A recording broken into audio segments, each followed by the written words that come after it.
جانزاده د ناوګۍ باجوړ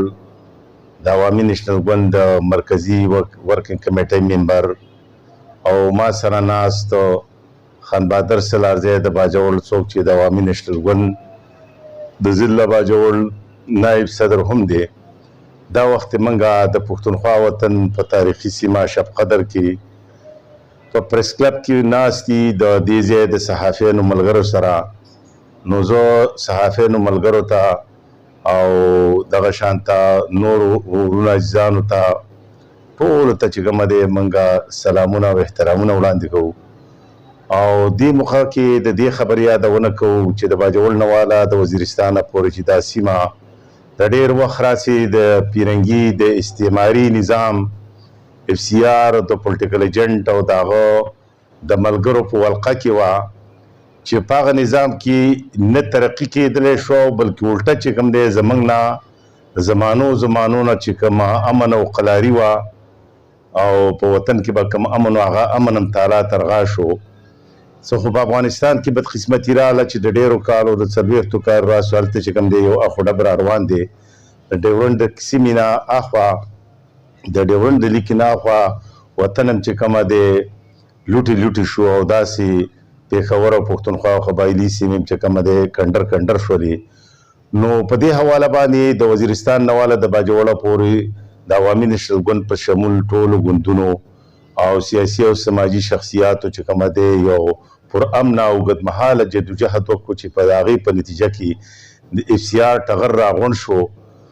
دې قبایلي سیمو ته د پښتونخوا په صوبایي اسمبلۍ کې نمایندګي ملاو شوه، بالغ رایده هم راغله، سیاسي ګوندونه هم راازاد شو، بلدیاتي نظام هم راوغځېدو، عدالتونه هم چې کومه دی قایم شو په مختلفو سیمو کې. او دغه شانته یوه واده زموږ څه بله د ان اف سی ایوارډ په حواله شوې وه خو هغې کې د دې تحریک انصاف تپلي حکومت چې د 10 کالو نه یې په دې پښتونخوا باندې حکومت را روان دی او 4 کاله یې په وفاق کې هم حکومت وکړو خو دغه تحریک انصاف د دروغو او د دوکو او داسې او توبوتو نه غیر هېڅ ترقي چې کوم دی دې سیمې را ورنه کړله او د دې نو زمشد د ضلعو سره یوه واده هم سرته پوره نه کړله. دغه سانته د ډېر وخت نه بدامني هم زموږ په دې سیمه را روانه ده. نو دې حکومتي واکمنو د امن د قیام دپاره هم داسې چټک ګامونه وانخیستل. نو موږ دې وغې غوښتنه کوو چې زموږ په دې سیمه باندې خصوصا د پاکستان په لرو بر کې حالات د غیر یقیني را روان دي خو دغه شانته د پښتنو څو کالو راسې د باجوړ او د مومندو د ضلعو مینځ کې د ناوګۍ او د ساپو په د حدودو کې د داسې یو ستونزه را روانه وه د حدودو په حواله او د حدبرارۍ په حواله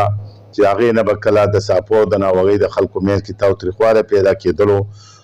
د نن نه تقریبا څه کم 3 میاشتې کم 3 کاله وشو چې هلته یو دواړه د باجوړ ولسونه او د مومندو ولسونه یو بل ته مخامخ شو. منګه په هغه وخت کې هم دا د خفګان اظهار کړی چې ولسونه له تیزي نه د پکار څوک چې خبره کوي د عقل او د هوش خبره دی کوي ولسونه رانږدې کول پکار دي جنګول نه دي پکار. خو زه به هر صورت بعضې خلکو به تیزي بیانوله نو بیا د سابقه امینه شاجي ګل افریدي په مشرۍ کې د افریدو جرګه راغله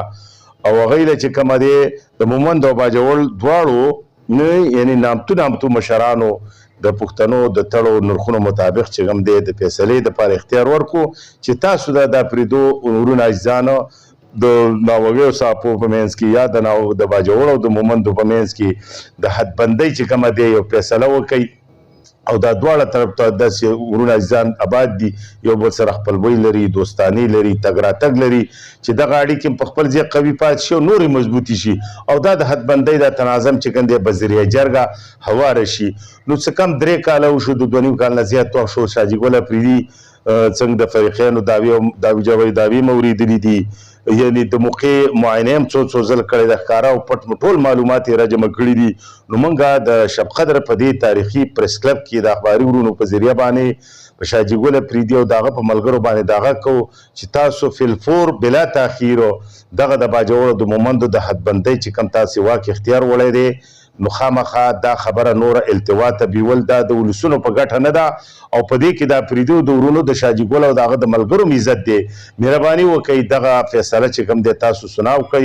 د مومند هم څه مشران راغواړئ د باجوړ هم یو ځای ته او دواړو فریقینو له چې کوم دی تحریري او کاپي د فیصلې یو فریق له هم ورکوي او بل له هم ورکوي نو امید دی موږ